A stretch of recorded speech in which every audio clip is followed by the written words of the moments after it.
Pleased to have you as a guest on Like It Is. Thank you. How did it all start? Had music always been a part of your life from when you were a little boy? Yeah, you know, growing up musical family, grandfather, mother, uncle, sister, Pitney, everything. What part of Jamaica? Sens, you know.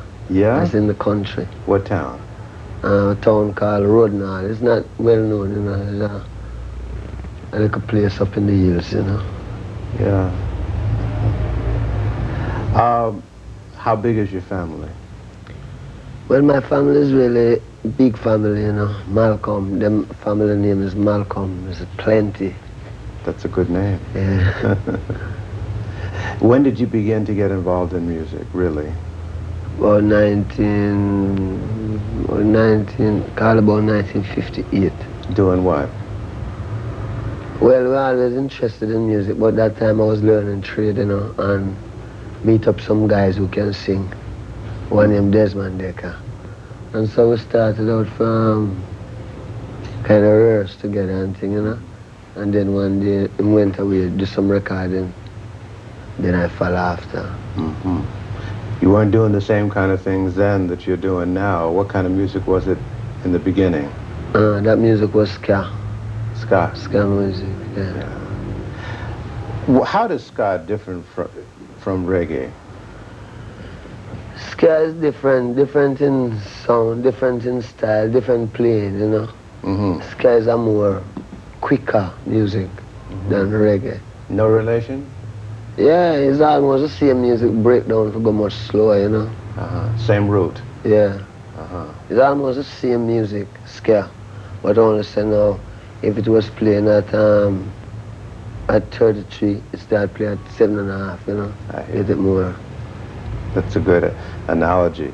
How does reggae and ska come out of calypso? Many people ask that. Yeah, huh? because the calypso was always there first. Right. You know? And then now, when the musicians in Jamaica started to play, although them can play calypso too, because they play a lot of calypso, but because the American influence music come past through down there, you know, them start to kind of get more to, them time used to have Fats Domino. Yes. And plenty of them type of people. So after a while now, the music start drift from the reggae to, it used to be a music almost like a half blues. They used to play before the ska start, you know. Even people like Joe Hicks, cha-na-na, cha-na-na-na-na, cha-na-na, cha-na-na-na, you know that music? Right. Used to play that plenty. So from there now it developed to people start ching, ching, ching, ching, ching for ska, you know. And then for rock steady like jing, jing, jing. For reggae now it's check, check, check, you know. So you have three different feels. But the three of them can put together again and make one thing still. Now, calypso music, most of it dealt with family and folk stories and love and beautiful island in the sun, things like that. How did it move into what we're getting in the music now, where we have message? Because during that time of this calypso and thing, people never wasn't so conscious about Africa and where them roots come from. Since the reggae come now, people get, I mean, not from a point of music, because music is always conscious. But since the reggae come now, the reggae start talk about Africa, blackness, you know, in a militant way. So that is how it that is how the lyrics differ from the Oh Island in the Sun. Well, who are some of your influences? Well, I think my biggest influence is Marcus Garvey, Haile Selassie. Sure. From what you heard coming up as a boy about Garvey, or what you've learned now that you're grown, or what? What we hear, what we read, you know, and what we know about him. Did you learn much about Garvey in school in Jamaica? No. Yes, them don't teach. It's the education that we don't get in school, you know. We don't get that type of education that when we grow up we can know who we is. We get a more education that we might know who Christopher Columbus is, or who Marco Polo is, you know. But we never really know who Marcus Garvey is, who Haile Selassie is, or who any black man is. Were you born as a Rasta? Or how did that evolve? Well, where I figure now I was born, you know, and when born and growing, there was a certain amount of consciousness in myself that, you know, it was always a lonely world, not finding people who might think like me, you know. Yeah. Not to say that I think so different, but because this consciousness about God and the people I come from is more Christian, you know. We always try to do, like, try to stand up not right. But we used to find out now that one church quarreling against the next church, and I figure I never want any of that, you know. I never want really enter into the thing where this one I fight against that one and everybody talking about God still. So after going on and coming up, you know, the thing that was there get more stronger, come to Kingston, meet some more people, them people is Rasta. You talk to them and find out it's the same thing I have inside. It's the same thing. How old were you when this started to happen? This is about 17, 18, you know. I find out that's the same thing where I deal with, the same thing where the Rasta man talk about. So that is how I could identify myself as a Rasta. By not changing, you know. Now, what happened when you went back home and told your family what you had found? Oh, I never have a home to go back to. No? No. Where we from, everybody gone, you know. Everybody gone. Everybody living in America, some living in Kingston, everybody gone. So, never really have a home, not that much, although we used to have a home before grandfather died, you know. But after grandfather died, everything get crashed. So, so you came to Kingston, and that's where it began to happen. Yeah. Where did you live in Kingston? What part? East. I call it East Kingston. Out near the east. Yeah. And then we go up a place named Oxford Street, you know, down to Spanish Town Road, down to then up to Trenchtown. Yes. So for a long time, things were kind of lean. Well, yes, things was kind of lean as can. It leaves to what is your expectation anyhow, though, you know. To me, it was lean, but I could understand it because coming from a country where you learn to do things like you don't learn to depend on family and all of that, you know. You go out and you plant your own corn and you watch the corn grow. When corn grow, you pick your own corn, you know what I mean? Yes. All of them fruits on them tree, you can get them, you know? So... It's a little different, though, in town. Yeah.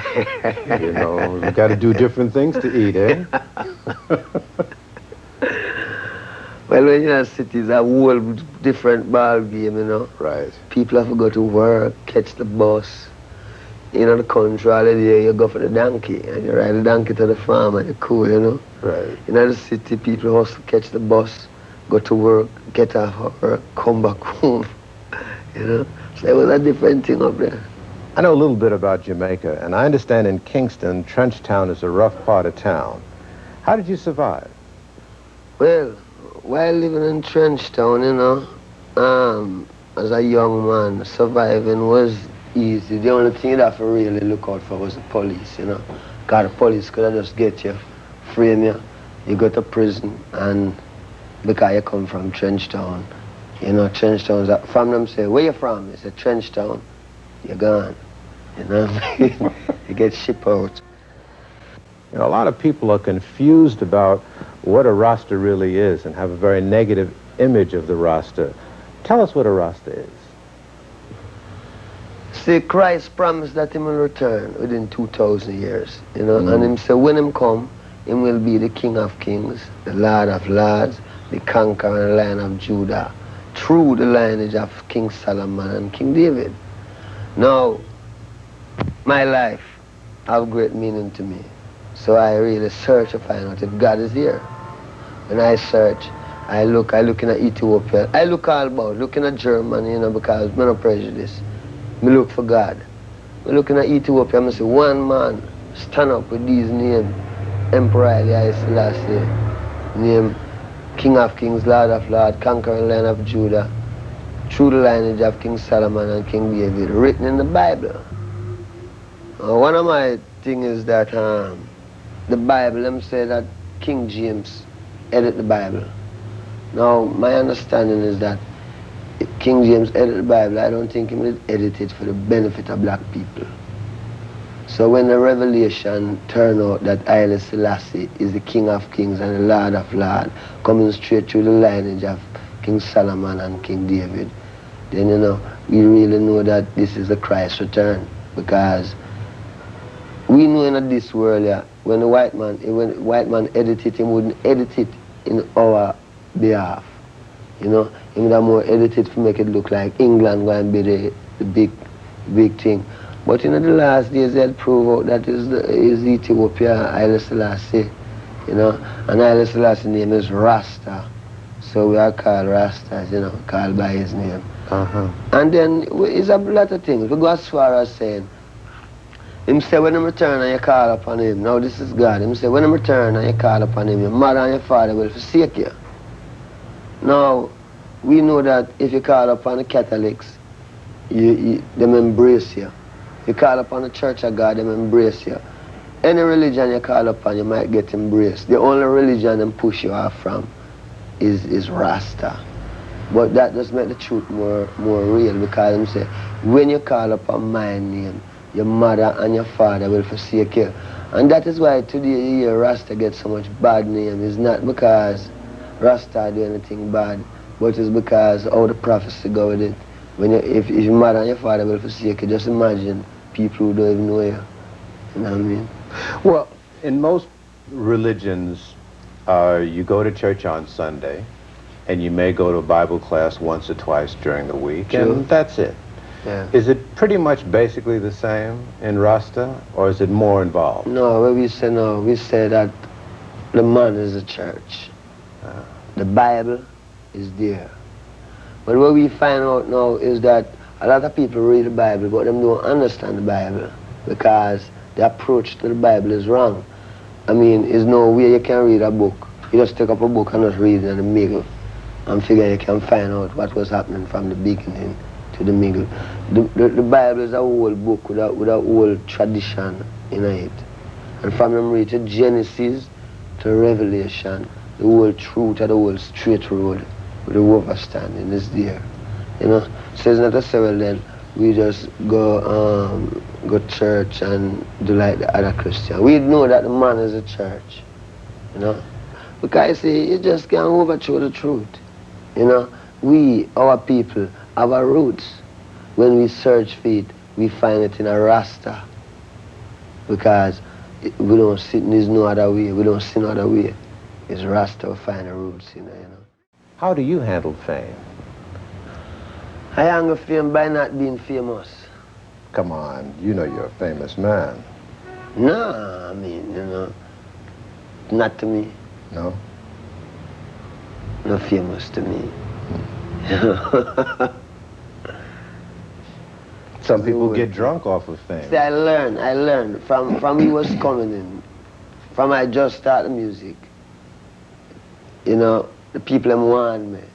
Them show me say, hey, this game is a game where if you don't mind sharp, you lose your consciousness. So the only way you can lose your consciousness is because if you figure say you're getting, some people say rare, your head might get swell. Right. And if your head swell, that's it. So you know, really don't keep my head in a bandage that it can't swell. True. How do you handle the women that come at you in droves?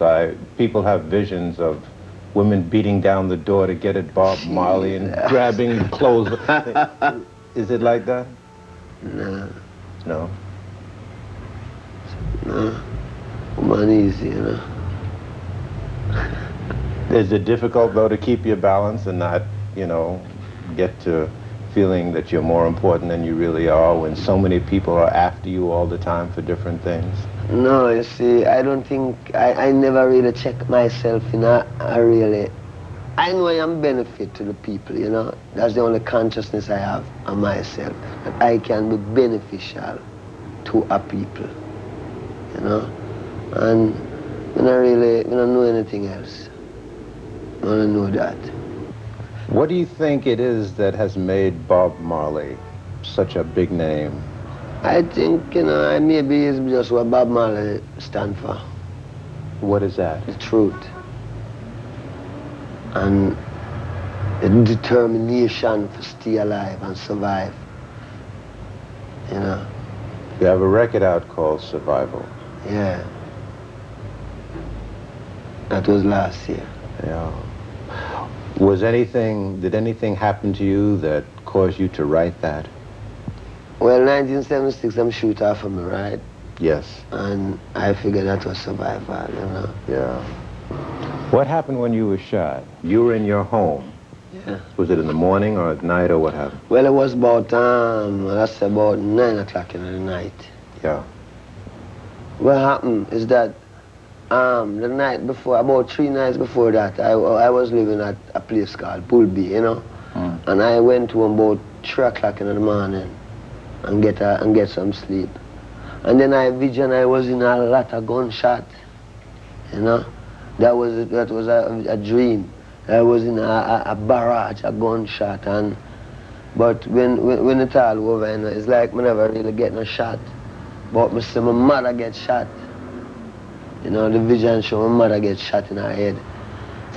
And what happened is like the vision said, don't run. You know, it's like, you know, all of this gunshot is like something that the vision said, don't run, stand up. So when the gunshot started firing on Hope Road, the first thing come back to my mind was the vision. And all I could remember is that the vision said, don't run. And so me have to stand up, you know.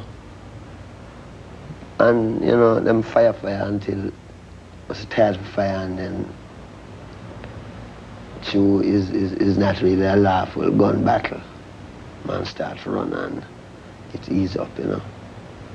Where were you hit? Eh? Where were you hit? Me?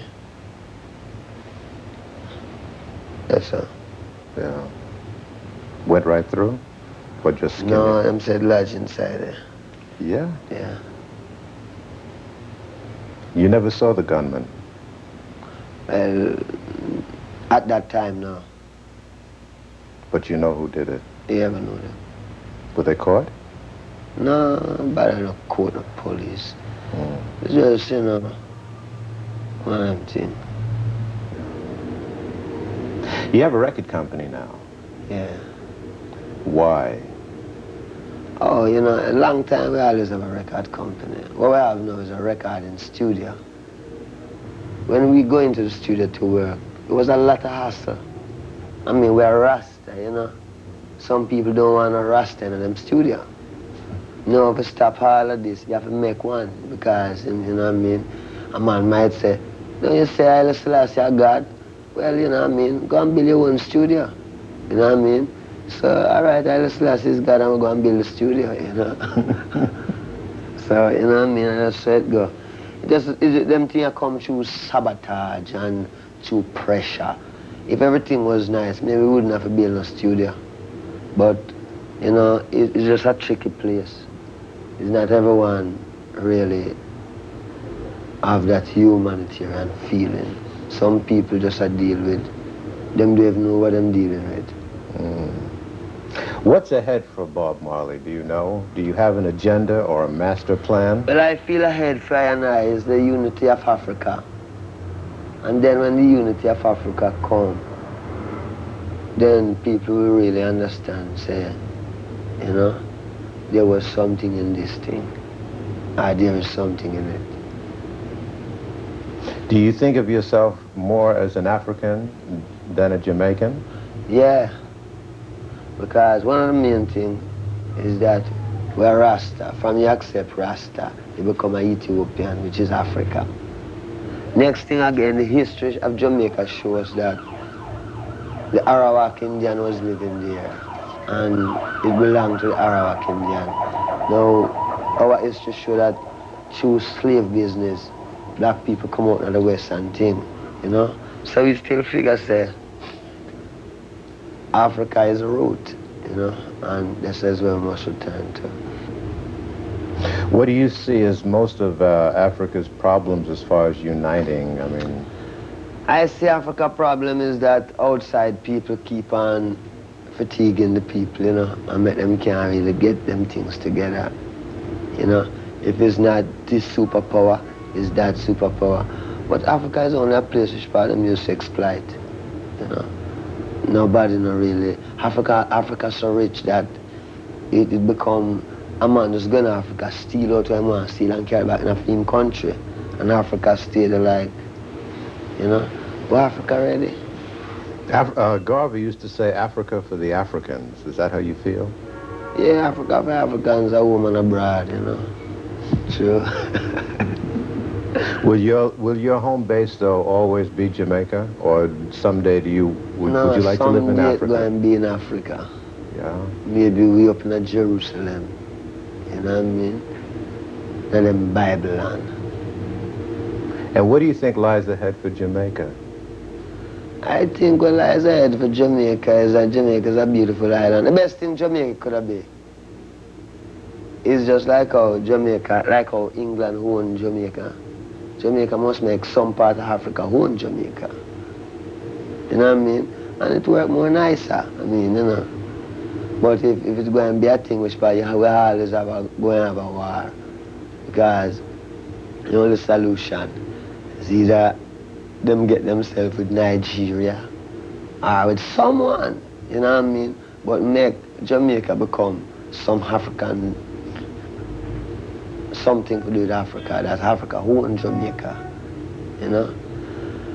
But because the people and them whole heap ideology and philosophy where they want to come with, you know, some people want to be Marxist, some want to be this, some want to be that, and and plenty of people don't want to be with them is, and where them is African, and Africa have its own culture, and its own people, and you know, all it needs is people who keep it down for either die out of the earth or something. What is your feeling about the condition of black people here in the United States?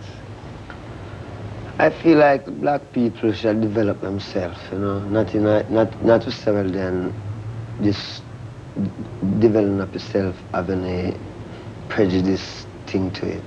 It's just that we are people with our own history and culture. We can educate ourselves. I mean, we are the first creators. So we have to really, everything when you see on this earth here, is a black man make it. And I'm saying that the white man don't make some, but all wisdom come from the black man. You know, a lot of young viewers look up to you and are going to want to hang on every word and every syllable. Do you have a message for young people? Well, you know, the whole thing again is to really check out the truth of Rasta and don't make like follyism. Don't make it check it out. And don't get too busy that you can't check out the truth. Because the truth is there. And Africa awaits its creators. And we know that the people in the West, head-wise, it's them ready, you know. It's them have to learn, come learn. What them learning in the West, them have to carry it home to them people. Make it be a benefit to the people. Because, I mean, how long must the black people suffer? And we are people, you know? And then we have our own culture. We have everything. We don't short anything. We have everything. Plus we have a land that no one is living there. And we must go home to it. And when you go home, you can build all of these big buildings if you want. I mean, if you miss a city, build a city. You know what I mean? If you want a car, you can get a car. I mean, I don't see the big thing. One time America was, you know what I mean, maybe used to have lots of all what I call it, all sort of thing I walk through. Africa is a peaceful place. Then we want to fool black people, but it's a jungle and blah, blah, boom, boom. Where have you been in Africa besides Ethiopia? Zimbabwe, Oh, yeah? yeah, Gabon. How did Zimbabwe strike you? Well, you know, Zimbabwe nice, man. Zimbabwe really nice. I mean, you know, it's like a paradise in a place. You know, when you go in and see it, beautiful. How did the people react to you? People's great. Yeah, people good. You know, them places when you go and you see how the people, how the land set up, you see people living. You see a man having a house on a nice piece, and then the whole thing about it, the climate, you can go out all the while. You know what I mean? The climate nice outside. Yeah. If you want to look upon a few lions and things, you can walk and go. And if you want to see some things that man never make, but it look like somebody make it, that's all Zimbabwe too. Because I go in a place and I see some stone farm, but I know it's not the man make it, but the weight farm, you know, is higher than something. It's really been a pleasant and informative experience talking to you, Brother Marley. Nice. I thank you for your time. I agree. Wish you well.